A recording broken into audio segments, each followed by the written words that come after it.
మీ అందరికీ చాలా మంది తెలియదేమో, సత్యలింగ నాయకర్ అగ్నికుల క్షత్రియులు మత్స్యకారులు 1800లో బర్మా రంగూన్ వెళ్ళి డబ్బులు సంపాదించి వచ్చిన డబ్బుని ఒక ట్రస్ట్ కింద పెట్టి అన్ని కులాల వారికి అతను కాలేజీలు ఇవన్నీ చేస్తే ఆ స్థలాన్ని కూడా కొట్టేశాడు ఈ చంద్రశేఖర్ రెడ్డి.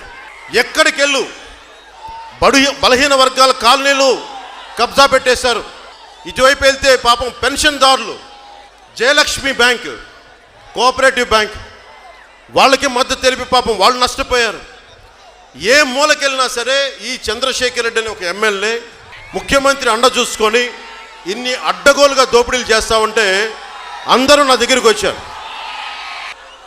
సినిమాల్లో కేజీఎఫ్ రీ రికార్డింగ్లు పెట్టుకొని రౌడీలను ఎదుర్కోవడం చాలా ఈజీ, అది షూటింగ్. అది నిజ జీవితంలో కాకినాడ నడిపడ్డుకు వచ్చి ఇక్కడ ఇలాంటి ద్వారంపూడి చంద్రశేఖర్ ఇలాంటి గూండాలను ఎదుర్కోవటం నిజ జీవితంలో చాలా కష్టం. దీనికి రీ రికార్డింగ్లు ఉండవు, బ్యాక్గ్రౌండ్ స్కోర్లు ఉండవు, షీర్ డ్యామ్ గట్సే ఉండాలి. ఇక్కడ నిజ జీవితంలో పోరాటం చేయాలంటే దమ్ము, ధైర్యం, bloody dam guts you need. That's all you need. Law and order సంబంధించి నేను వెళ్తా ఉంటే నిన్న జనవాణిలో నాకు వచ్చింది, మీరు వస్తున్నారని చెప్పి నేను వారాహి యాత్రకి సుస్వాగతం అని చెప్పి పోస్టర్ అంటిస్తూ ఉంటే బైక్ మీద రిజిస్టర్ నెంబర్స్ లేని ఒక బైక్లో ఇద్దరు కుర్రాళ్ళు, ఏంటి నువ్వు ఎక్కువ చేస్తున్నావు, ఇలా చేస్తే నేను చంపేస్తామని బెదిరిస్తూ ఉన్నాను. ఈ ద్వారంపూడి చంద్రశేఖర్ రెడ్డి దగ్గర, ఈ గూండా దగ్గర ఒక 50 మంది క్రిమినల్ గ్యాంగ్స్ నెంబర్ ప్లేట్ లేని బైకుల్లో తిరుగుతూ అందరినీ బెదిరిస్తూ ఉన్నారు. ద్వారంపూడి చంద్రశేఖర్ రెడ్డి దగ్గర ఉన్న గూండాలందరికీ నేను కాకినాడ నడిబొడ్డు నుంచి చెప్తున్నా, మీ పద్ధతి మార్చుకుంటారా మార్చుకోండి.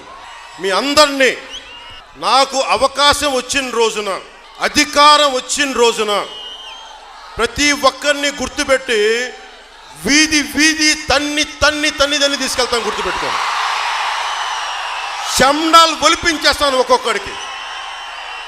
ద్వారంపూడి చంద్రశేఖర్ రెడ్డి, నువ్వు ఆడపిల్లల జోలికొచ్చినా,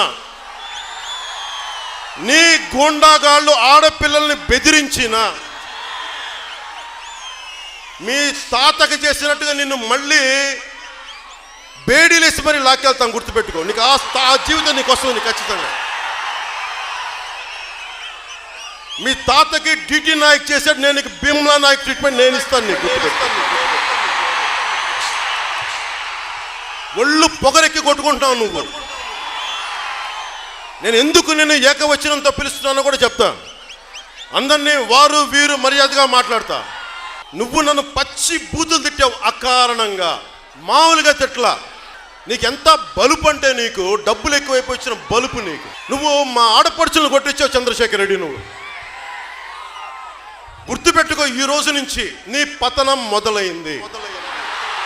నీ క్రిమినల్ సామ్రాజ్యం కూలదొయ్యకపోతే నా పేరు పవన్ కళ్యాణ్ గారు. గుర్తుపెట్టు, మా పార్టీ జనసేన.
కొట్టు